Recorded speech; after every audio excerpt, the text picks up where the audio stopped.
Hi, everybody. Welcome to Ask the Amigos. This is the show where we answer our Discord community's burning questions. We They're start burning. things off with Andy Craig. He says he's got You're gonna two say Andy questions. Griffith for a second there. I'm sorry. His Let's first fast one. question is, what's the youngest age you'd be okay with people doing MMA, including beating the crap out of each other and submission holds? Well, here's the thing: if you've got kids in jujitsu or karate or a martial art, your kids are being beaten. I hate to tell you that. I was a kid. They're already getting. I've I mean, been fighting in tournaments as recently as 2020. yeah. No, what I'm saying is, as how young were you when you went to your first I was our martial arts careers as youths aligned almost perfectly, like right? grades 5 through 8. I mean, also, there is high school, it's middle school wrestling, which is also can be very painful and violent. So, but MMA is a different because you can't teach MMA Yeah, I think that's directly. why he's asking the question. Right. Well, that's why I'm saying it's okay. I was building up to the reason I'm going to say this. It's okay to let your kid do karate or wrestling or jujitsu or sword fighting or whatever you want. But MMA is like the thing you do. It's like you have to go through middle school to get to high school. That's what MMA is. You've got to have a basis in skills before you could do MMA. So I would probably say no earlier than 16. I would say. I mean, for full contact MMA, that's as early as I would allow it. So Luke's going to be 16 next year. You'd have no trouble watching him getting beaten to a pulp in the I didn't say octagon. that. I said that would be the minimum age legally. I would let it happen. They would still be able to train. If Luke, obviously, he's not ready for that. He doesn't have any stand up. He's got all But ground. I mean, But let's say that Luke was a stone cold killer and ready to be unleashed. You wouldn't have trouble putting him in the ring with the possibility that he could sustain serious injury. well, see, you put it very cunningly because I'm also cheap, and I'm thinking to myself, man, what if the Luke goes out there and gets his arm broke? I'm going to be on the hook for that sucker. You Yeah, think you the are. dojo's picking that up? Heck no. You think the Gracies are going to come in from Brazil with a check? No, they're not going to be But bringing here's nothing up on here. on the flip side, though. If he's in the octagon in MMA, he's getting a big fat check at the end, so that would offset some of the medical bills. No, you're not. That's not true at all. For one thing, there's tons and tons of you don't get any money amateur MMA, just like Really? boxing. Oh That's yeah. crazy. And so there's plenty of amateur MMA. I've went to see tons of it. And then you've got like just because you say I'm a pro MMA fighter, like huzzah, that doesn't mean jack squat. You're gonna make like it's just like wrestling. You're gonna make like $50 to go out there and just get your teeth knocked out. So you got to be, but you have to do it if that's your dream. You know what I mean? What do Mhm. you think? I think that you need to be at least old enough to go to war before you can have the possibility of really getting messed up. Because I think there is a difference. You're right. Like fighting in a sanctioned karate tournament or fighting in a sanctioned jujitsu tournament, like BJJ tournament, it's a different beast than fighting in MMA. At least with the small amount of exposure I've had to MMA, it seems like a different level of risk involved. And so I would say 18 would be the age I'd put it at. Yeah, I wouldn't even fight you on that. But the thing is, I've seen plenty of MMA guys in the UFC that are in there at like 19 or something. So Mhm. clearly, like I couldn't. I'm sure it varies state to state. I wouldn't mind seeing like a high school MMA team, but it would be for training purposes and maybe like some lights like sparring. But it probably ain't gonna happen. Maybe it Yeah. shouldn't. Well, the liability on something like that would be Oh yeah, unreal. yeah, Yeah. you got that right. Um, and number two, another martial arts question. Would you like to see martial arts as a club or a school sport for youth in public schools? There you go. I answered that question. A resounding yes. I think the martial arts in general would benefit school age kids, and I think, but I'd be interested to hear your opinion. But I think I know it. I think the benefits from martial arts, not just the physical element, not just the ability to learn a self defense, but the discipline, the nurturing of looking at someone who's a leader and emulate this guy. to learn respect and all that stuff, and to a certain degree, depending on the art you choose, you also get a very nice history lesson that's something you could take with you, and you also may learn, like I learned a little bit of Japanese when I was in karate, which was a nice bonus. And as you go forward, you have to learn more. That's part of the curriculum of getting your belt. And you're also learning, like, some elements of karate or other martial arts require you to learn different forms, katas, stuff like that. I like that. It's something you can take with you, and it's also you're being given an art form that's been handed down for God knows how many hundreds of years, and I like that element of it too. So it gives you a legacy. Like, what do you think? Well, as you know, I teach band. Yeah, And as a band teacher, I can tell you there's probably no subject that would be more worthwhile to enter the curriculum than martial arts. I oh think it yeah, is for all of the reasons that you just talked about. It gives you a system that you can work through that's already set in stone. So everybody is sort of working at their own pace towards the same goals. Okay. So you yeah, have people being promoted at different ranks depending on their level of effort. You have the discipline that comes from doing something mental and physical simultaneously. You have culture and history that are involved in it. And it's also introducing, much like music, it's introducing students to an activity they can do their whole life. You know, yes. martial arts is a little bit, I would say it's different than MMA. We're just talking about having an MMA team. I think there's probably a time at which your MMA career will end, but you can practice a martial art literally until the day that you die. Yeah, maybe like a senior. Maybe you have a martial arts club at school, and then like your senior year, they have some sort of MMA training squad or Yeah, something you can get sure. into. Yeah, But I yeah. agree with everything you said. And the thing I don't get, because you've been to Japan, and we hosted kids from Japan over here, and like it's much more in karate is much more entwined in the system of life over in Japan. It's not a bad idea. Like they're Yeah, on to something. Like they've got yeah. a lot more clubs and stuff to do that sort of stuff that we don't get over here. They've even Mhm. got sumo and stuff, and we don't have anything like that Yeah, well, except for wrestling. I will say wrestling is as close as you're going to get. But I would mhm. love to see that implemented, Boat. Well, Get on my it. teacher, Roger Jarrett, he's made multiple entreaties to the St. Albans high schools, the junior highs in St. Albans, saying, "Hey, if you want to do some kind of after school club or you want to do something, and none of the schools want to take it on, and it's just because of liability. Yeah, They listen. they hear karate and they think about blood sport. And That's yeah, the funny thing is, you could do it without any actual mixing it up of in any right, way. right, right, right. But by the way, So Luke Sensei tried to do the same thing when they were right beside the middle school. They are not interested. yeah, yeah. So it's Idiots. unfortunate, but yeah, We it got is gun what it is. clubs. Don't worry about that. I'm just saying. I'm just saying. Sheila Dixon asks she says, I had the great pleasure of meeting a childhood hero a couple of years ago and had a brief conversation. And she has a picture of her meeting Johnny Ball, who I believe was the British version of Mr. Wizard. She says, if you could meet a hero or heroine, living or dead, who would it be and what would you ask or say to them? You want to field that one, Bode? Well, we've had this question a couple times before. I always say JC number one. I want to see I want to ask him a couple things. But apart from the Lord, I would say probably Paul McCartney. I used when I was in middle school, I'd be sitting in English class and I just have these fantasies. Most kids are like dreaming about girls or whatever. I'm thinking about what if Paul McCartney knocked on my door? What would I do? What would I say? And I still kind of feel that way. I don't really mark out to like many famous people. But like if I got to like sit down with Paul, I would be totally Chris Farley on SNL. I would just be freaking out.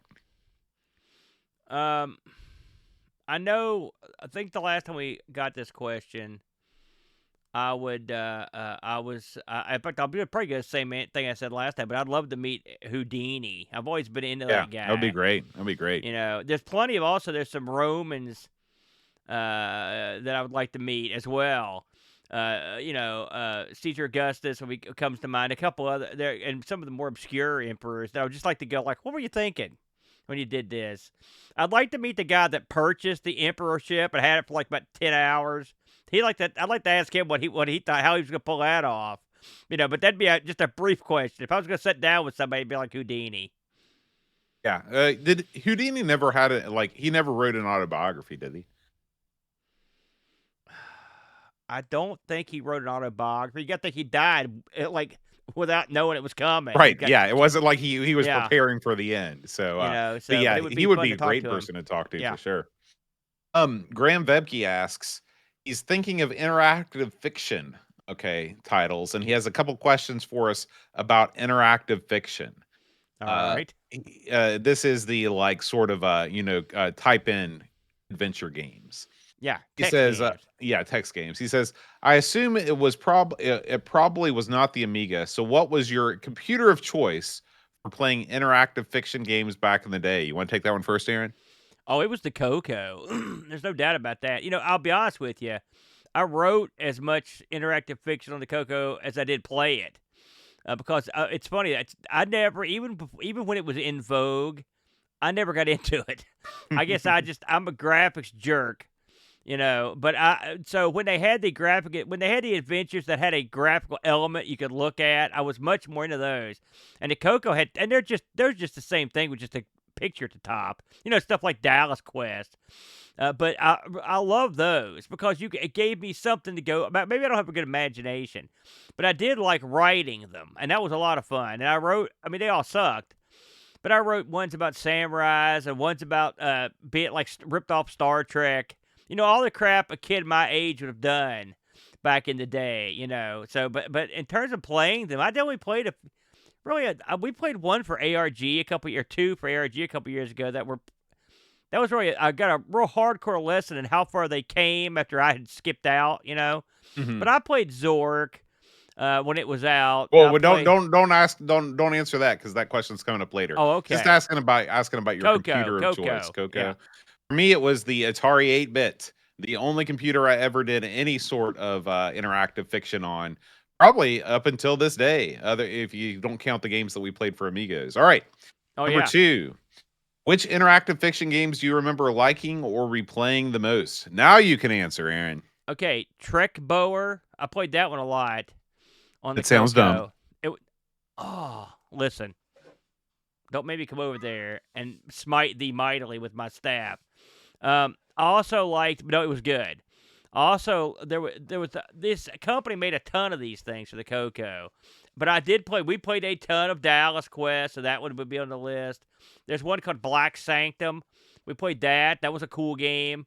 I enjoyed it a lot. There was another one called it's like going crazy or going bonkers, something like that. It was a real unusual one that I enjoyed. So those are the ones that come to my mind right off the top of my head. Oh, and also I will say in terms of just straight up text, there was one on the Coco called. I remember the reason I remember is because you go into you meet like a guy who thinks he's Napoleon. It's something where you're going in like an insane asylum. That was a pretty cool one too. I can't the name. It'll hit me. I don't remember it. So put that on the list too. Okay. There's 2 that I remember liking or playing the most. One was called Bedlam. Beach. Thank you, Wing Chun. Well, sorry, Bo. Bedlam. No problem. One was called Beachcomber, and this was a game on an Antic cover disc, where you were going around. You start out and you're combing the beach for interesting stuff. You find this coin, and then you go to an arcade and you put the coin in the arcade game, and then there's like this whole meta game where it's like you go into the arcade machine a la Tron. And as a kid, I'd never seen Tron, and the whole idea of a game within a game was just so mind blowing to Oh me that yeah. I couldn't believe it. Yeah, yeah. Um, and so I played that one a lot. And then I also played a game that was this was another Antic cover disc called Fusebox. It was called Fusebox, and it was a very simple game about the power's gone out in your house. You have to go downstairs to the fuse box and change the fuse. And this is where I was introduced to the maddening syntax of graphical or of text-based adventure games is my dad and I. One of the few times I can remember playing a video game with my dad, sitting there figuring out how to type put the batteries in the flashlight. Like what permutation will you accept?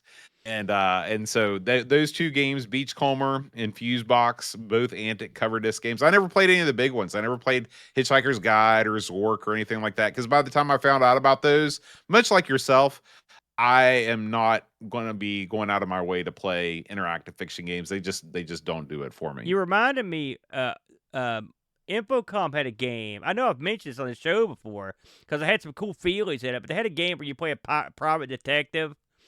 It's killing me trying to think of the name of it. Does that ring a bell for you? And Yeah. you're investigating this murder. I did play that one too, because I was into that sort of thing. So I don't. Somebody in the chat might know that one too. But they had one for your private detective. That was a pretty fun one too.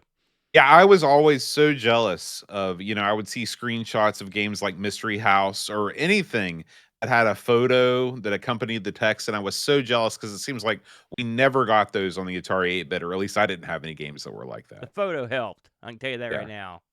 Fox suggests Deadline. Is that the name of the game? Maybe I don't. Okay. It's not ringing a bell. I'll have to look it up later. Sorry, everybody. And Someone will know. Graham says number 3, any interactive fiction games you can think of which would translate well into a modern game remake. Well, I mean, the funny thing about these games is that if you boil down a lot of the ones I played, they were sort of nonsensical in a lot of ways. We've played some graphical, some these sorts of adventures with the Amiga, but with mouse driven, and even if you like them a lot, you're probably not going to translate them. Maybe the Indiana Jones one, something like that, you could do it, but are you going to translate something like Zork? I think they've tried to do that. But then you just have a game. Right. You just have a game at that point. And the Coco ones that I enjoyed, even something like Dallas, of course, based on the show. But actually, it had nothing to do with the show except for occasionally a character would show up. You're dealing with giant rats and stuff like that. Witness, I think that's it, Buck. That's not real. You can't put that in a and part of it's like you said, put batteries in thing. That's not going to translate well. That aspect of the game, So no, I don't think of any that. Yeah, here's the deal. I realize that people love interaction fiction, and I don't want to take anything away from it as a genre. Yeah, but I love to read, and if you're going to give me words on a screen, I just want to read the story. I don't want the story to be interrupted by the fact that I can't figure out how to put the batteries in the flashlight. Yeah, No. Yeah, and they had great abilities. They really improved them. But at the end of the day, I'm the same way. It's just I'd rather read the book. I'm like you. Ricky DeRocher asks, did you do more than play games on your computer growing up? For example, did you type up school reports, get into programming, etc.? I'll take this one first. Yes, I did. On my Atari, I used it for journaling. I kept a journal on a word processor for at least 2 or 3 years. I had one file, and I would type, and then at the end of it, I would just save it, and then I'd hit enter a couple times the next day, and then I'd type. I would give a large amount of money to be able to recover that journal. I was gonna ask. You still had it. I would love to have it. I still remember typing things like this was in TGIF. Do you remember that block of family programming on Friday nights on ABC? Yeah. In the early 90s? That was on, and I remember typing and now Boy Meets World is coming on, and I'm going to watch it with my family. And so, I would love to have awesome. that. I would love to see that. Of course, I had a Coco early on. So from 8th grade on, I think 8th grade was the first year I did it. I always printed all my stuff home, all my assignments on my dot matrix printer. And I used the fanciest font I could find. So I'd turn these things into the teacher. It'd be like reading something that was printed in medieval times, But I was way ahead of the curve. I don't know anyone else in the school that was doing that. And the teachers actually, for the most, once I didn't do that, the teachers were down, because again, in middle school we had one computer for the whole school. Mhm. Back, when I got into high school, they'd gotten a lot more, but the computers were still not a big deal. Right. So I used mine for doing all my, and I used, the funny thing is, Bode, I used a terminal program to type in all my stuff. I didn't even use a word processor because it wouldn't work right. I couldn't get the print right. Mm. So I typed all my assignments in a terminal It's program. interesting that you were able to print in different fonts from a Yeah, terminal program. yeah, yeah, yeah. I thought so too. And then I also, of course, I did some programming, as I mentioned. I did try to by hand. I typed in a ton of stuff out of magazines. Because the Coco didn't have a lot of. Before I learned about the sacred art of piracy, I was on my own, brother, and that meant I was typing in everything I could from like magazines to Hot Cocoa and Rainbow, like so I could have some fun with that. But once I figured out we could copy stuff, then I was in business. But so yeah, I did do, and I should mention I also did all my BBSing on the Coco. So I used it for everything. I guess is the best way to put it. Games, homework, and programming and modeming. Yeah, I mean, by the time that I was typing up papers, computers were already everywhere, so it wasn't Yeah. nearly as much of a deal. But like I said, when I was in elementary school, I kept that journal for a long time. Um, Ravi asks, did you have a favorite radio show you would listen to growing up? Well, it's so for a good chunk of my life, I didn't. I mean, from early on, I didn't know anything about radio shows. The first time I remember ever hearing one, Dad took me to A&W A&W in Charleston, which is a drive-in, and we had hot dogs and root beer. I think I may have had a hot bologna. It doesn't matter. They were great. And I remember Dad had on something I never heard of, which was the radio telling a story. I'm like, what is this? And it was, in fact, the CBS Radio Mystery Theater. Because that particular show ran from, I think it was like 73 to like 82 or something like that. So it ran a good while. And so I didn't even know what I was hearing, but I was like, oh, that's kind of cool. It's like a story on the radio. And then every Christmas they would play they would play like some kind of Christmas themed radio show on the radio, and we would listen to it on my way to my grandma's. And so it became like something we did every year. We would listen to this radio show, and it was on the radio. I believe it was Orson Welles. Gosh, I can't remember which particular thing they were doing. But I'm pretty sure it was Orson Welles and the Mercury Players. So just by default, I would say that those would be the two. But I mean, I didn't get into radio shows proper until one year. I remember Dad liking them, and so I got together a bunch of discs for him to listen to, and I was like, wait a minute, these things are 50 Shades of Awesome. Why am I not doing this all the time? So, and then that's ever since then, it's been off to the races. Yeah, I never listened to radio shows either growing up, but I do think an honorable mention goes to listening to baseball games because they are a radio show.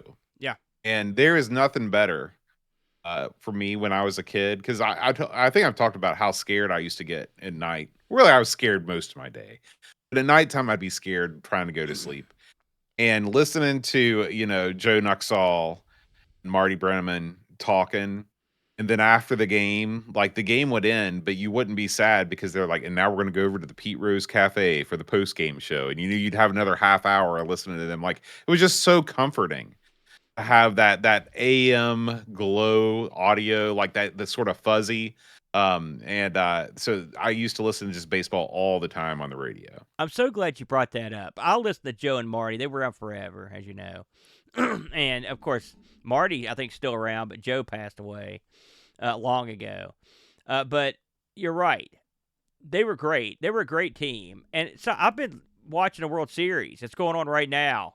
Mhm. I've watched all the episodes of it, all the games so far, and I don't watch that much baseball. I watch it in highlight form. I've watched all season in highlight form. Yeah, you've been good at that this year. But I've been watching the World Series, Boater, and one of the things that struck me is how much I don't like the commentators. They're even worse. There's something's happened in commentary. And this because they try to make it more exciting and more edgy. So the Right. commentators will like rag on guys. They'll give them I mean, that happened back in the day, but these guys act like they're superior to the players. Right. Like, oh, look what this guy cost us. He screwed this and that. Blah, blah. And it's more hate filled. I mean, the Mhm. Reds fielded some bad teams during the '80s, boat, as you know, and they fielded some great ones too. But sometimes, and you can tell when Marty and Joe were just like, oh, geez, another one, we're gonna get crushed. But they didn't act like all the players were geeks. Yeah. They were putting them over. That's what you're supposed to Mhm. do. Right. I don't like, and college football is the same way. Look at this young man. He screwed up. Look at this. I hate the term young fella, young man. Right. Like these guys, who are you guys? These are grown men out there playing hard stuff. I don't like it when the commentators act like everything doesn't have to patronizing. be edgy. Yeah. I don't Yeah. like edgy. And in wrestling's the same way. I like guys that describe in a calm way what's happening, and they get excited when they're supposed to get excited. Mhm. When Fernando Valenzuela just died, great ball player, a legendary guy. We talked about it a couple weeks ago, but I've been watching a lot of his old highlights with like Vin Scully and these guys. Like they didn't make him any better than that. Just Mhm. there's no guys like him. Nobody. No, Smooth. nobody was like Ben. Yeah. Intelligent. Yeah. And the thing is, he didn't just sit there and blab. Oh, it's not like me. He didn't just sit there and listen No. to him to There's talk. like you listen to a There's game plenty that of he would hair. call. You'd listen to a game that he would call, and there might be 10 seconds of silence. And You could hear never the get that field. now. Yeah. You could hear. So you felt like in baseball was a slower sport. So it's like, Mhm. okay, 2-1. And there's nothing Rodriguez, better. And There's nothing better than when you're flipping through in the days before podcasts. You're flipping through the AM dial, and you hear that because whenever you turn on a game, oftentimes you wouldn't hear the call. You'd flip to it, and it would become clear, and you'd hear the sounds of the field, and you'd be like, "Here it is, I'm home," Yeah. and then the call would come on. I listened to so much baseball when I delivered pizza, and it Mhm. was always a treat to hear Yeah. it. So Yeah. I'm right there with you on that. That is something I hadn't thought about for a while, but you're dead on. Is Too Scooby asks, I have read that deer, coyotes, and black bears are common sights in Appalachia. Have you ever seen a black bear in the wild? Yes, I saw one a couple weeks ago, just driving down the road. I think I was coming back from somewhere, and there was a black bear that crossed the road. Yeah, I've seen all those things. I saw a black bear up at my pawpaw's house, just running up the hillside in one of the areas that was just had to be. He was running through like a place where there's no trees. He was Mhm. just running, and I've seen Mhm. him also running down a road like far off. I've seen him right up close at like like the zoo, but not like in the wild. You don't want to get close to him. Yeah, yeah. And what were And of course, deer are as common as anything. I mean, saw a there's probably couple some deer in my yard today. right now. Yeah. Yeah. What was the other thing? Coyotes. I don't know if I've Yes. ever seen a coyote in the wild. I have. When I lived on Mud Mountain, there was one that lived up on the hill. In fact, I know at some point it came onto my porch because I saw its prints. They don't look like dog prints; they look different.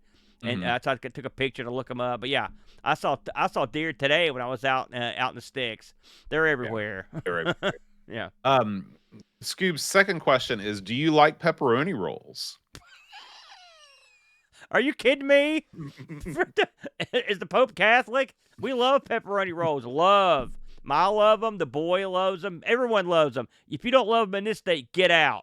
Listen, one of the great pleasures in life is homemade pepperoni roll day at school, where they take the school rolls. And I don't know what it's like in California, Scoob, but when you're a kid at school and there's rolls for lunch, you're in business because school rolls are great. They're the But best. then when they bake the rolls with pepperoni and melted mozzarella cheese inside of them, that's when it's the best day of your life. That's when you get the cheese experience, because not all pepperoni rolls have cheese. Sometimes they got the cheese, sometimes they don't, and sometimes they're that spicy pepperoni. That'll light you up. Yeah, But they're yeah. all good. The I love the way you're Coal Miners, they knew. gesticulating with your scepter there. Well, when It's I a get good- excited, I want to bonk somebody. Berk.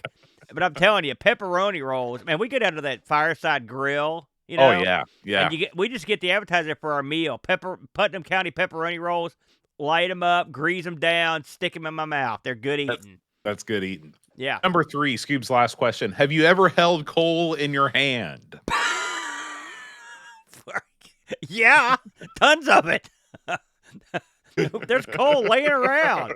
I mean, it's a funny question because when I was a little kid, let me. So my grandpa was a coal miner for like 1,000 years, right? And my uncle was a coal miner, a lot of coal miners. And my grandpa had a coal furnace in his house. And so in the coal furnace, if you're not familiar with it, there's a it's downstairs. There's a window with a chute coming out of it, right? Or a hole in the wall. And then what's on the other side of that, out inside in the driveway, there's a mound of coal. As big a mound as he could hork for the coal mine, and you would have to shovel that coal into that coal burning furnace. So yeah, I've done that. We had to. I remember going up and down the tracks with a coal bucket, picking up coal that had fallen off the train tracks. You know, the coal trains, and picking up coal and doing that.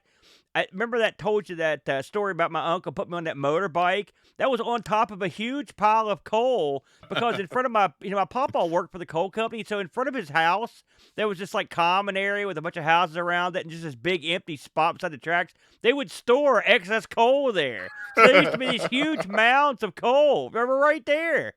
Coal everywhere. Now, have I held coal recently?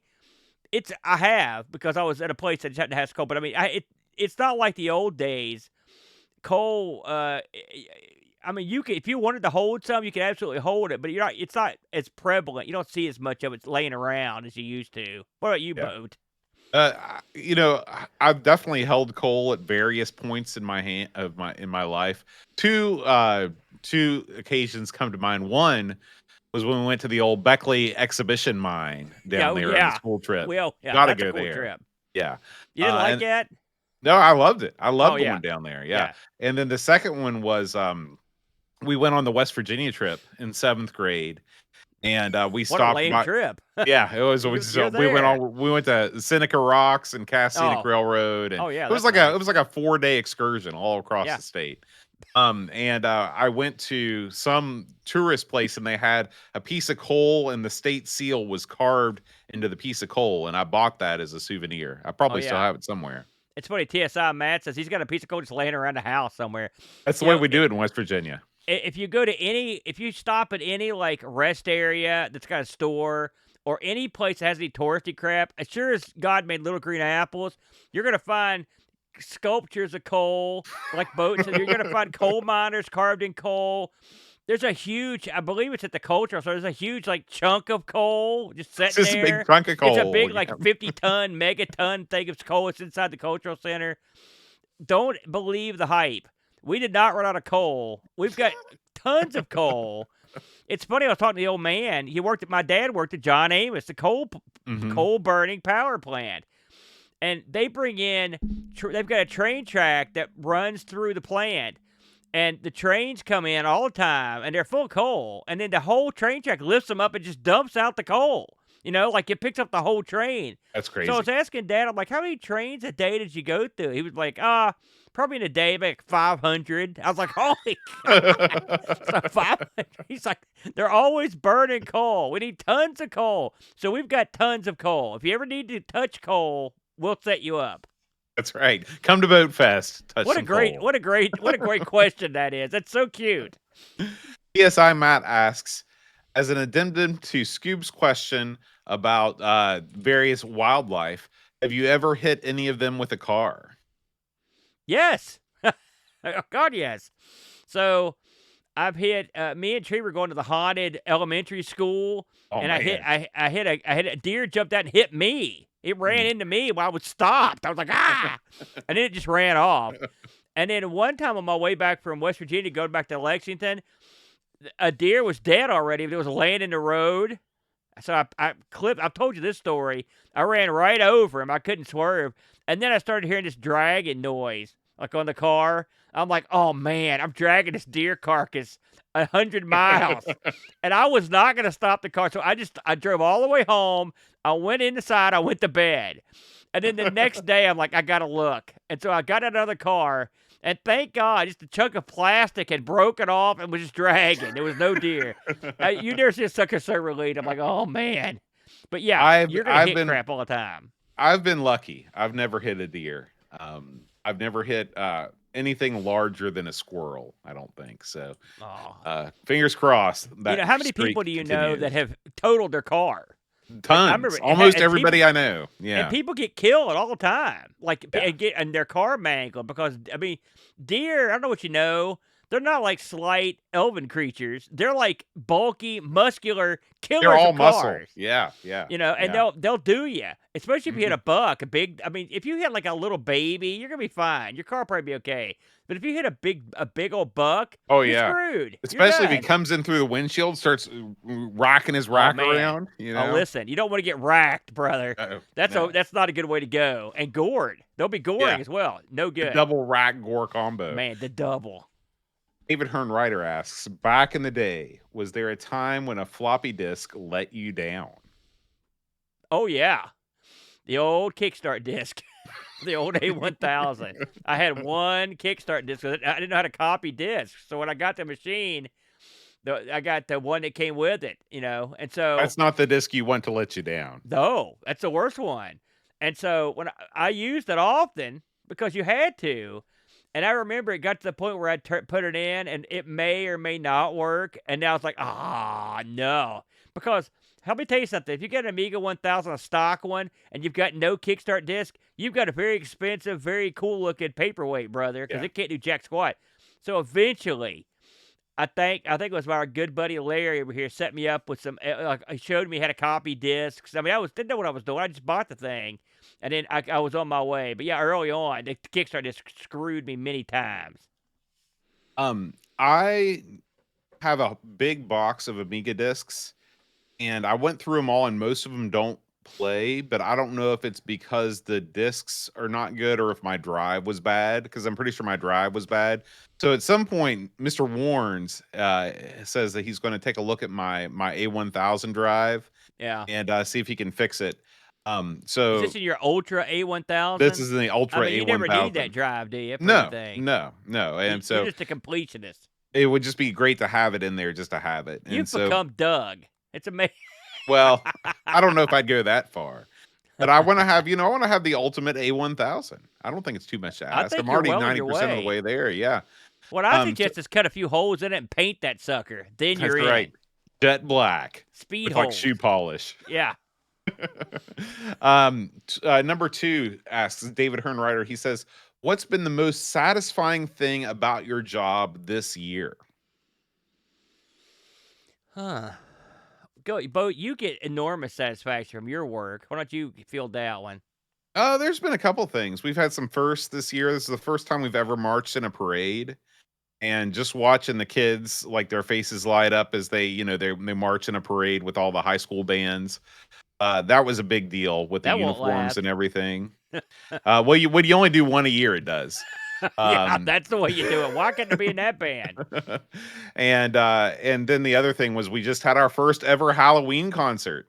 And aside from the fact that like I could barely move properly in my Gandalf get up, that went over like something that goes over well. So that was good.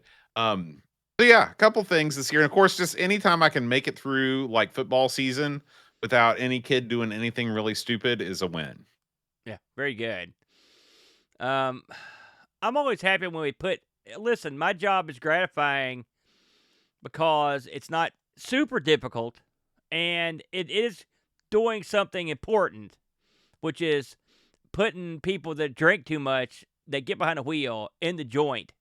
They don't need to be out in the road. I'm out there. And people drive bad enough without the drunks getting involved. So it's gratifying to me whenever just to know that in a small way, you're making some sort of difference. Not like a proper cop, but you know what I mean. So I do take satisfaction with that. I think I've asked you this before, but has there ever been a time where you've taken a look at an instrument and you're just like, boy, there's a better way to do it, and then you wrote to the instrument manufacturer and they made some change? No. Let me put it this way. The instrument manufacturer, they don't change the instrument too often. Let's put it that way. The technology's sound, brother. They're not doing much to change it. And I don't have any... what am I going to tell them? Who am I? I may be King Dong. You work on these things all the time. Like I'm maybe King Dong, but I'm not King Dong of the breathalyzers. That's not my bag. I'm usually Has Greg ever done anything like that? No. My God, no. Okay. Greg's busy. He's got plenty of stuff on his plate. Don't have time to fool around with that crap. Christian Russo. Oh no, I'm sorry. David Hearn's final question. hypothetical situation. Space pirates steal your lunch. How do you respond? I'm not happy, but I mean, it depends on what I got behind me. So space pirates generally they're the Mulkey brothers of space. They come out and cause a little trouble, and then they get smacked down by the Federation or somebody comes around and beats the crap out of them. So if I got a big starship behind me, you can be darn sure I'm going to go in there and whoop some hind. Nobody steals my lunch and gets away with it. However, if I'm just me in the future, putting around in like the crap mobile with spaceships, and the space pirates take my lunch, then they do get to take my lunch, and there's nothing I can do about it. There's my I answer. I think the latter applies to me. If pirates of any kind come into my presence and they get away with only taking my lunch, I'll feel like that's a win. It's funny because real actual pirates, most of the time when the pirates came around, people that they were going to do the pirating from just gave up. And they Yeah, knew that. And that's what I yeah. would do. I'd be like, here's my lunch. Don't kill me. Blow up my ship. Please don't take it. But if you want it, I can't stop you. That'd be it. hmm Christian Russell asks, "What film have you gone to the movies with the lowest expectations, but ended up loving it?" Hmm. Golly, Neds. The lowest expectations. I've Well, got that's one. that's I've got every one. film these days. So I went to go see this movie called Stuntman, I think it was called. Oh It was yeah. horrible. It was horrible. So I That walked was out of there like yeah. 15 minutes in. Was it Fall It, Guy? Was that it was it was it was some recently? no, I mean no, this is like 15 years ago. Oh, okay. Well, I don't know what it is. Then yeah. Okay, so I was like, I'm done with this. So I walked out and I was like, what else is playing? And then I saw hairspray and I'm like, hairspray? Oh yeah. What's that? And so I walked in and I was like, oh God, it's a musical because I hate musicals. Oh Then I started watching it. I was like, man, this is great. I like all of the songs. And yeah. look, it's John Travolta dressed like a woman. And look, Christopher Walken's in it too. And then it Yeah. became awesome. And then I loved it. And so that's definitely the answer. I like that movie. I like Yeah. I like Waters. I like that stuff. Um, I went into plenty of movies that disappointed me. That's a much easier list, but something I thought was going to be crap and ended up being pretty good that I saw in the theater. That's the key because it's been so long since I saw anything in the theater that I What about didn't think was good. Tron? Were you pleasantly I surprised didn't by see that in the Tron? theater. Oh, I okay. will say you got a good one though, Bo. The sequel to Tron, right? I'd heard it wasn't good, and Tron. I'm like, they're doing a sequel to this. I wanted it to happen, but I was apprehensive. Tron Legacy, and I loved it way more than I loved Tron. I loved that Mm. movie. The soundtrack didn't hurt, as they say, because Daft Punk was killing it on that soundtrack. But I just like the look of it. I liked it. I thought it was a great film. So that's a good. You did pull that one out of me, Bo. But yeah, I'd say I'd go with that. That'd be a good one. Batman asks, what are your favorite Pink Floyd and Led Zeppelin albums? Aaron? I'd say Led Zeppelin 4 would be my favorite Zeppelin album. I think that's the one that had Battle of Evermore and Yeah, all that that's stuff on four. it. Great, Yeah. great. I mean, it's one of the Uh, all-time great albums, in my You're opinion. gonna have a hard time anybody fighting you that four is a good album. Now, Pink Floyd, that's a matter. First of all, I'm not an expert on Pink Floyd. I will say that. And I would say the obvious choice that anyone would say that's sort of a neophyte Pink Floyd fan would be The Wall. And so that's what I'm going to say. However, that movie was so disturbing that the soundtrack also disturbs me. So I mean, I like Pink Floyd, but Pink Floyd's the kind of band. There are some bands you got, like Zeppelin's a good example. Me and Wes went on a trip. He had the Zeppelin box set. It had all their crap, right? Mhm. And we just listened to it back and forth over and over, right? And you could pull it off. Some bands you could do that with. Some bands you can't. And for Right. me, Pink Floyd's one of those bands. If you get a greatest hits together, I'm in. But if you're listening to all the albums, like no, I'm not in. I'm not in. So that's Yeah. my answer. But I would go with that just because that's, to be honest with you, the Pink Floyd albums, I vaguely remember the names of them, but I don't remember if I've ever heard the entire album. That's also Mhm. that. Yeah. For me, Zeppelin has got to be Houses of the Holy. It's also the album cover you could not make today. But Cool I mean, cover. having the like the back to back, Over the Hills and Far Away, and then Dancing Days. I mean, it's just there's and then the last song, The Ocean. Like those are like three of my favorite Led Zeppelin songs, and they're all on the same album. So I mean, you can't say that four is not an unbelievable record, but House of the Holy is my favorite. For Floyd, I am much less of a fan. And really the only album that I can stand to listen to by Pink Floyd, like all the way through, is Dark Side of the Moon. Yeah, that's a That's good one too. Yeah. it's got a different vibe, I feel, than most of the other Floyd records.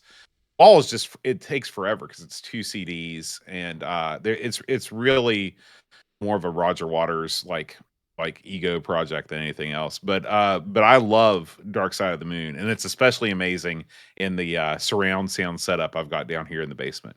Some of their stuff gets epically weird. Oh, by the way, Yeah. just a tidbit along those lines. So, like a band that I had a cup of coffee with, but I was always intrigued by was King Crimson. You know, Mhm.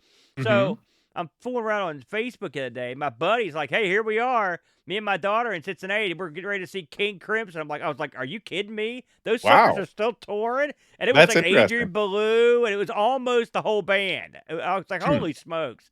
So that's what when they mentioned Pink Floyd, it's what it reminded me Oh of. Kind of yeah. Yeah, they're definitely crazy. contemporaries, yeah. Yeah. And then Batman also asks about your thoughts on the Kinks. I've not heard all their stuff, but I think I like everything I've ever heard. As people, I know the lead singer in particular is not the best guy, in my opinion. 'Cause I've heard stuff about him, but I like some of their stuff. What about Yeah. you? Are you a fan? No, not really.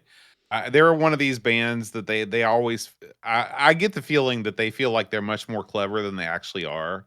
And then when you talk to Kinks fans, all they can talk about is how clever their songwriting is. Well, And it's just like at some point, I feel like the lyrics are there, in my opinion.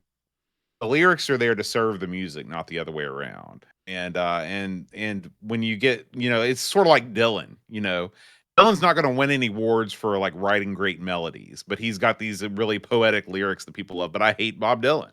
no. How can you hate him? My God, Well, he's a poet. hate's a strong word. Yeah, If I given the choice, I would he's choose not to your listen cup to of something tea, is else. what you're Yeah, saying. yeah.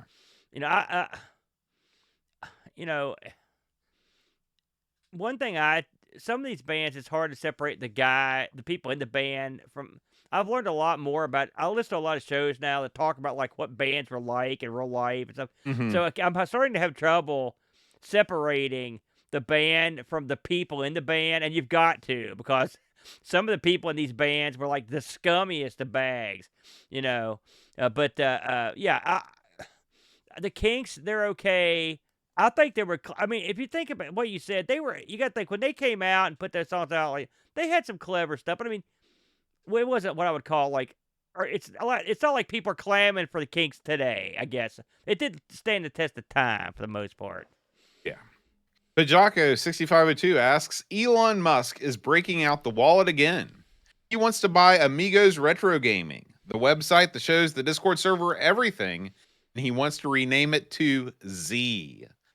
How much are you holding out for? Surprisingly little, to be honest with you. Because here's what I would do: I'd make the deal because Musk will overpay. Mm-hmm. Because and then once I'd pull a Twitter on him, like once he got me in the Z, when we started to do the shows, I would just really suck, which would basically sort of continue. I doubt he would have seen the show before he purchased it, and then like he'd be like, "My God, look at these two hillbillies! Like, what the heck did I just purchase?" And then like he'd fire us, and then we would just go. Our news show would be like the Amiga O's. We would just do that shtick, and then we're back in business. That's the way I'd see it. Yeah, I mean that's exactly what I do. You take whatever the first offer is because he's going to offer you some obscene amount. And then you Yeah, do it's a Michael Scott Paper Company situation where yeah. you get let go, and then it's the Boat and Aaron show, and then Yeah. we just keep on doing what we're doing, So except you we do get it in top our billing in palatial the new estate. show? Is that how it's going to work? Heck yeah. you know, One thing I think was funny is like when he joked about buying Twitter, then he put an offer for Twitter, And then the people at Twitter were like, no, I'm not going to sell. Then he pinned a ludicrous offer, and they were like, okay, you're in. And he's like, wait a minute, I'm taking it back. And by I that was time, he was already joking. obligated. So so the people that I don't know who ran Twitter before he had it, but they're Ric Flair strutting across the universe. They made a umpteen tons, and then he proceeded to tank Twitter. But I will say one thing about Twitter. Say what you will about it. It's 1,000 times more entertaining than it ever was before he took it over because it's like crazy town. All bets are off on X. Everything goes. I use it way more now than I ever did before. Cameron Armstrong writes, "What did you use the internet for in your first few weeks of it?" Piracy.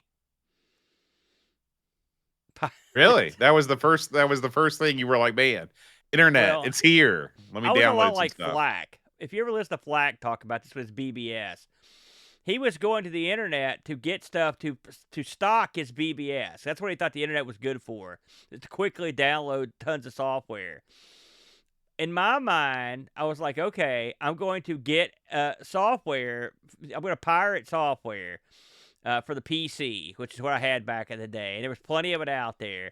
And you got to think there was no YouTube, there was no video services, there wasn't even any audio service. Like you could go to web pages, but the web pages were pretty remedial, and so it wasn't like it was super exciting. The best parts of it were, I guess, chat and stuff were pretty cool. Buck Owens misses RC. I mean, I was on RC mostly for piracy purposes. But the early internet, it was all web pages. It's not like now where you can go like a whole week and not go to any web pages except for the main like 5 or 6 that that are out there. So it's kind of sad in a way. What about you?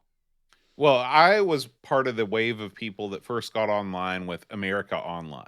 So my first online Yeah. experience was a very walled garden type place where the majority of the content that I was looking at came from AOL keywords. So like you go on AOL keyword the Beatles, and then it was like boom, and it was mind blowing because I've always been somebody that's had esoteric tastes. I've always been into weird stuff that other people weren't into, and the fact that you in this include like when you're in seventh grade, especially in like the 90s before there was like this resurgence, like being into the Beatles was not something that your friends were into. And so going to this place where everybody was talking about the Beatles and there were 8 billion discussion posts about every conceivable subject, I was like, I could literally live the rest of my life and not read anything else than this. It was like the best magazine that never ended. Yeah, I also my first steps onto the actual internet proper was also through AOL. It was the only thing we had. There were no internet service providers except for AOL, and I hated it because I could see things that I wanted to do, but AOL wouldn't let me do them. And but I understand what you're talking about. I got a similar situation when it came to like BBSs and FidoNet and stuff, where you could get like where they would trade those. I mean, it was nice to talk about stuff that you're right. That was something that you couldn't just talk about with your buddies. So yeah, I will say I didn't use the internet for that much at first because I had the BBSs, but eventually that became part of it. Yeah. Yeah, I never used the internet for piracy until I got to college and I was on a T1 line And then you're in because business. Yeah. because there was, and really even then it was just for like, illicit videos. There was no like I didn't play any games that had any like I never downloaded a game. I'm trying to think the very first like if you don't count emulators and MAME and stuff like that, I think I've downloaded less than 5 PC games illegally. Like it's just not something I was ever into. But MP3s, that was the big thing in college. Napster. I arrived in college right before Napster, and I rode that entire wave. Yeah, So that I wish that's ever been around. Brockbridge, that's something I was going to mention this anyway. When you first after AOL, did you have dial-up internet, or did you go yeah. right So to? after AOL, we went to a thing called Pipeline. Yeah, And Pipeline was we got on that because they had the $20 flat fee. It was no longer pay by the minute or pay by the hour or whatever. yeah, And that was my first experience with the quote unquote real internet. And that's when I started getting on Usenet. And again, I was using Usenet not for piracy, but for all of the like drum corps and marching band discussion boards and stuff like that. And so that was the big thing with Usenet. And then Yeah, and that was it. It was really just AOL and then Pipeline and then I went to college. You Because know, remember, I got AOL. Our first modern computer, we got in the fall of 1995, and I went to college in the fall of 1999. I was just thinking, it's funny. This has been one of those nights, but I had a thought about a feeling I haven't had since it happened originally. I don't know if you ever had it, but I'd been on AOL and I'd been up at BBS as I would log in, and I had a pattern as to what I would do. I would go and check my messages. Then I would go and see if there's been anything activity on the discussion forum. Then I would go play my games for the day. Then I would go download, see if there's any new downloads, where's stuff. But I remember having like Earthlink or something, a dial-up service for the internet, and it would come up, and it would, and then I would hook up, and I remember just sitting there like, what do I do now? Look at what am I going to do on the internet? I don't even know. Like I had a browser, but it's like you really early on, despite its limitations, you felt to yourself, man, this is an unrestricted world. I can do anything or be anyone I want and go anywhere I want without any rules. It was unbelievable. It was an unbelievable feeling that I had early on that I haven't thought about for a long time. I remember Rolling Stone did this article, and it was like 10 things you can do with the internet. It was very similar to the AI articles that are out there right now. But I remember because I used to read Rolling Stone, and I got this thing, and it was like, oh, crayon, create your own newspaper. You can like, I mean, it was just like it was such an exciting time. And Steve Burtz mentions, it was funny. I looked this up at the same time that he posted it. Pipeline got bought out by MindSpring, and then MindSpring merged with Earthlink. So I guess at some point, I ended up being on Earthlink instead of Pipeline. Yeah. So yeah, Did you ever do? Because you were an Apple guy, but you weren't. Oh, not when you were young. I You was never not did. an You Apple ever do guy. like Yeah, Prodigy or anything like? no, I wasn't an Apple guy until after I was out of college. Okay. And so yeah, and growing up, like I always had friends whose dads were on Prodigy, and they would tell me about what was on there and stuff. Yeah. But the very first time I signed online was when we got one of those discs in the mail, and Dad popped it in. And you mentioned something that I hadn't thought about for a while either. When you said like you'd gotten on the thing where you had it wasn't pay by the hour. Right, Like that's another right. thing that had changed when you got the internet. Because before, like I remember all like CompuServe stuff. I mean, you're right. You'd pay by the hour, and it was not cheap. Like I didn't have access to that stuff, except we did some Nefarity to get access to it.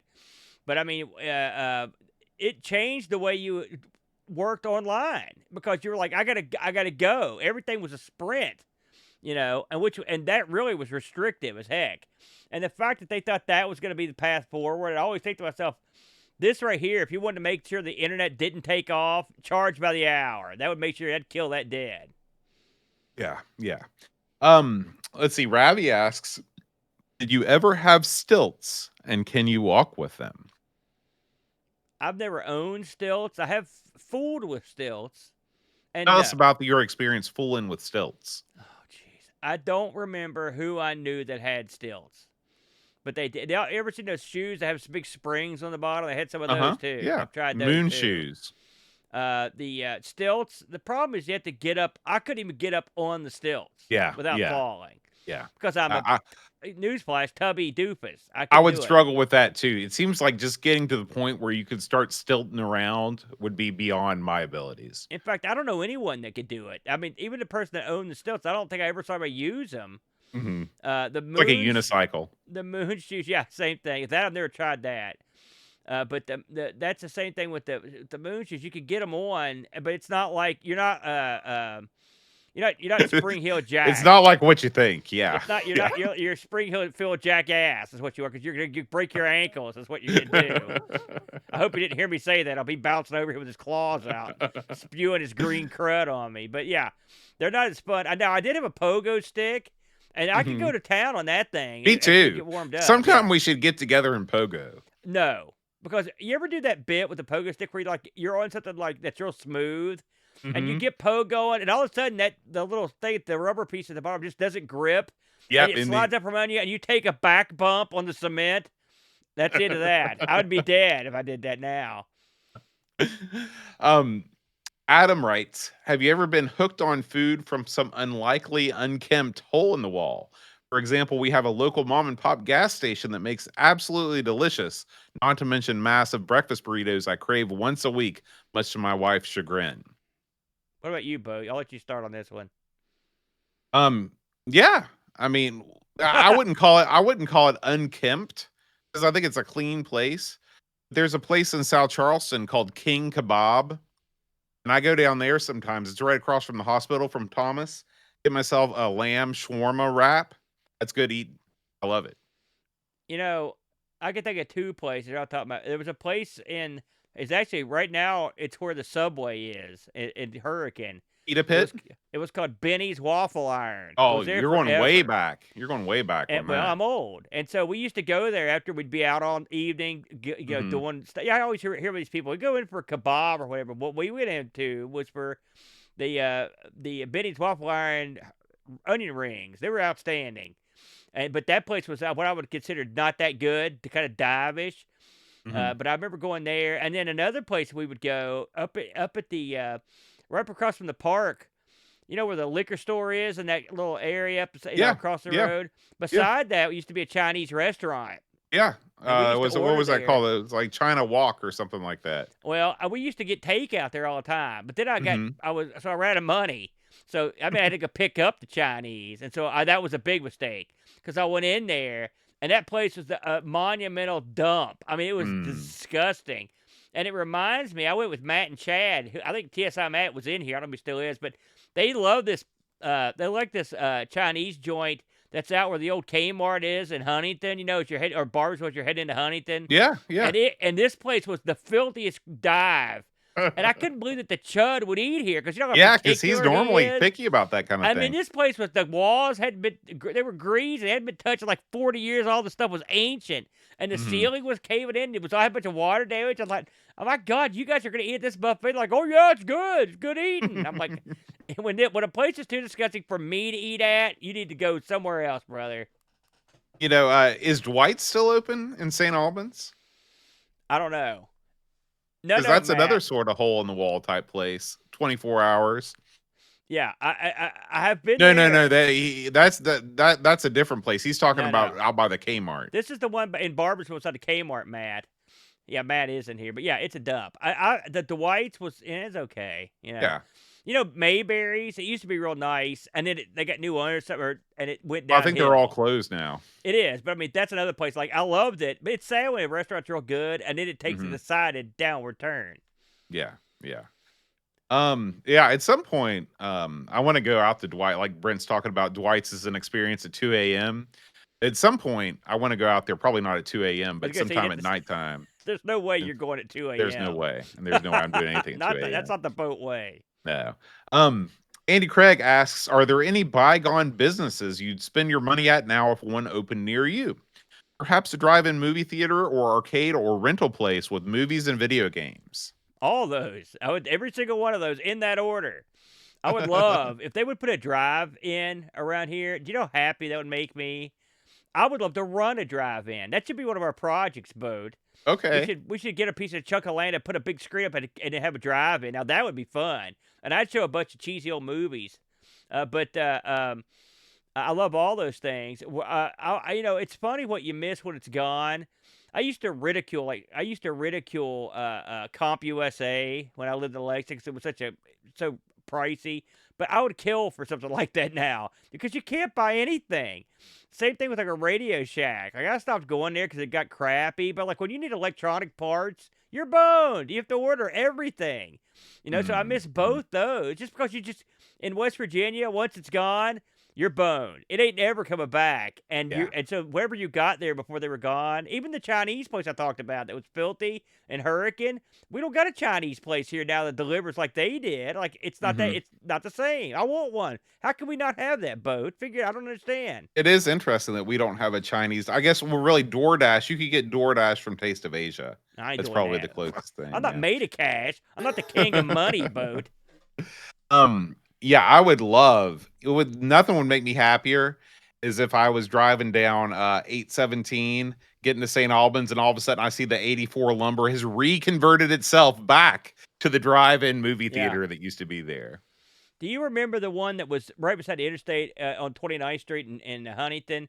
No. Because what was great about that, and it was there for years. Right, it's right now. It's where the Walmart and the hospital are. But you could see the movies from the interstate as you went Oh, by, and so sometimes they were showing like R-rated stuff. So you could see some giant nudity going on at the movie theater. But it was still that's as a crazy. kid, I would always get real excited. What's playing? Are they watching Star Wars, Superman? I don't know. And it was always fun to see what they were playing. Um, Christian Russell asks, "What are your top 3 James Bond songs, and what were the worst ones?" Oh my God. Well, the worst ones are a lot easier to pick out than the good. I hated the Living Daylights. I hated that song for Aha. I didn't like it. My favorite songs, "You Know My Name" from the Look up the number. the song from Casino Royale. It was the guy. I think the guy ended up killing himself, but he was the guy from like a Soundgarden and Oh, Chris Cornell. yeah. God, that's such a great song. That's in the top 3. Nobody Does It Better is in the top 3. That's a great song. God, there's so many good ones. I like some of the classic ones too. Like I like Goldfinger. Goldfinger. That's a good one. Some of the bad ones, if you go back and listen to like, I'm trying to think of the ones that, like even Madonna had a good one. I like Duran Duran's "Beautiful Kill." It's easier to I'm picking out some of the instrumental ones from some of the movies like you don't think about, like On Her Majesty's Secret Service. Not just because it's an instrumental, it's not the best. So I'd put that or you only live twice. Oh, another one. Speaking of Paul McCartney and Wings, they did that great Bond theme, so I'd Live put and that Let up there Die. too. Yeah. That movie's pretty good too. So all those are great. The Man with the Golden Gun, I love that movie, but the theme is real cheesy. The Is Man with the Golden Gun. That one is my favorite. For Your Eyes Only is good too. I mean, they usually get like really good. They do a good job. Like the Adele one, I know some people hated that one. It was okay. It's not the worst. A lot of people liked it, so I liked this pretty good. But I would go with the Cornell one. And I love that's also my all-time favorite, like opening montage. It's awesome. It was so good. What What movie about is you, that Bode? one? The That Cornell was one? What? Casino Royale. The Oh, movie is just, not what I would call. I would say it's mid-tier. mhm. But that part was awesome, Mm. great, and the opening part of that movie where they have that big free running scene, like I'd never seen free running, so I was like, "Holy crap, parkour! What is that?" And I was seeing it; it was awesome. I've seen the one where they go to Fort Knox. That's Goldfinger. Goldfinger. Um, That's a great one too. That's one of the best. I think I think that's it. I think that's the only one that I've ever seen. You know what your problem is, Bode. I know it's because you're not you're thinking to yourself, I'm not gonna get into Bond. That's for geeks. That's what you're thinking, right? Yeah. But you need to watch some of the Roger Moore Bonds, the funny ones. Mhm. Those are gold because Okay. Roger Moore hated violence. So Mhm. like he tried to tone down as much violence as he could. And so those are the more wacky 70s ones, and they're great. And he was Which great one as is the Bond. one which one is the one where they're riding the cello down the snow? That was Timothy Dalton. That was Oh, okay. Living Daylights. I believe Oh, that was okay. that one. Yeah. So I Okay. mean, I like Timothy Dalton, but he was in a couple duds. One of them Mm. was good. One Beautiful of these Kill was good, days, or one of these days, I'll License to get into Kill. Bond. I'll start with the Roger Moore ones when I get in. Oh yeah, that's all. Oh no, Moonraker's the worst. It's the worst. Moonraker. Is that the theme? That's not. All right. That's actually no, it's not over. I thought it was over. We got one more question. Okay, The final question for Ask the Amigos this week. this has been a big one Yeah, or this month this is week. Oh God, don't do that. this is another movie question. What film ending was most unexpected and caught you off guard? Annabelle. This is the doll movie, right?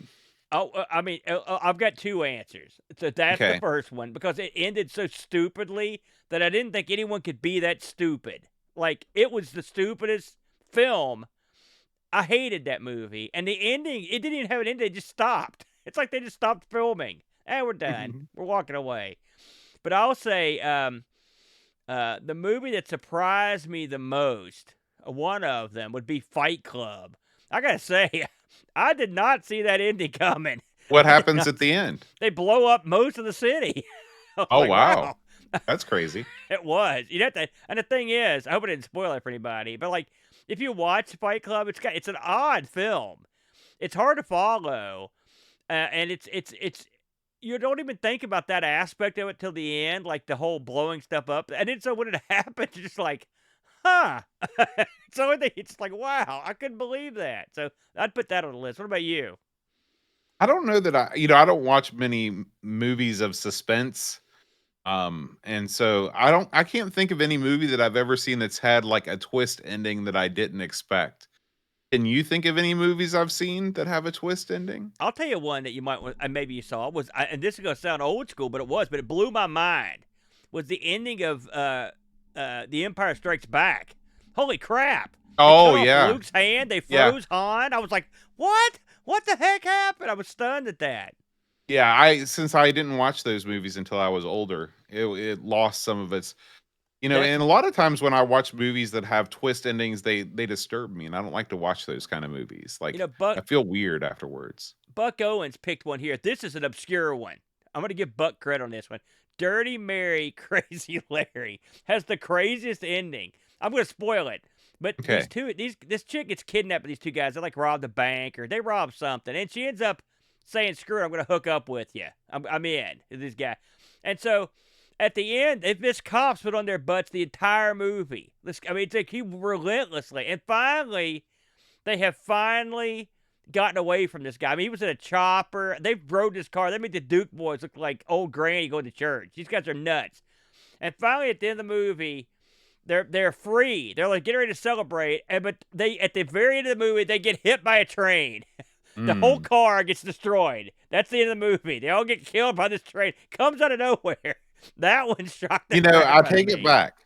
I will say that the ending of Blazing Saddles I did not expect.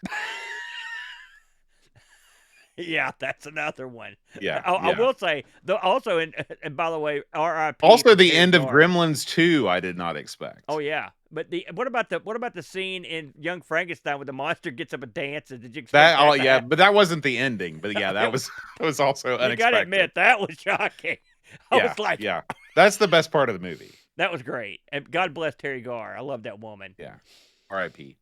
All right, guys, that's it for this month's Ask the Amigos. As always, if you're a member of our Discord community, you can ask us a question on the Ask the Amigos channel. We will see you next month, and until then, adios. Adios.